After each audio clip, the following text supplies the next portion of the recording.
నిర్మల్ జిల్లా కేంద్రంలో మరో జిల్లా అధికారి ఏసీపీ దారులకు చిక్కాడు. జిల్లా కేంద్రంలోని మార్కెట్ కమిటీ కార్యాలయంలో ఏడీగా పనిచేస్తున్న శ్రీనివాస్ దడువాయి లైసెన్స్ కొరకు 7,000 రూపాయల లంచం తీసుకుంటుండగా అధికారులకు రెడ్ హ్యాండెడ్గా పట్టుకున్నాడు. అదేవిధంగా నిర్మల్లోని బుధవార్పేటకు చెందిన వెంకటి అనే యువకుడు లైసెన్స్ కోసం మార్చిలో దరఖాస్తు చేసుకున్నాడు. అయితే లైసెన్స్ మంజూరు కావాలంటే 10,000 రూపాయలు ఇవ్వాలని ఏడీ సూచించడంతో 7,000 రూపాయలకు ఒప్పందం కుదుర్చుకున్నాడు. అనంతరం వెంకట్ ఏసీబీ అధికారులను ఆశ్రయించగా డబ్బులు ఇస్తుండగా పట్టుకున్నారు. గడిచిన 2 నెలల్లో జిల్లాలో 3 ఉన్నతాధికారులు ఏసీబీ అధికారులు పట్టుబడటంతో తీవ్ర చర్చాంశనీయంగా మారింది. ఏ 2 నిమిషాలకి ఏమచ్చలే కదా.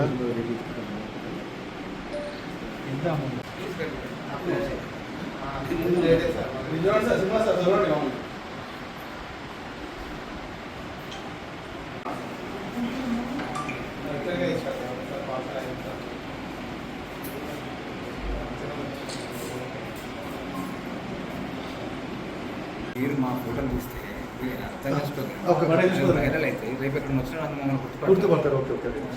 తీసుకుపోతాను ఎందుకు చెప్తున్నాం అంటే మాది అది కాదు.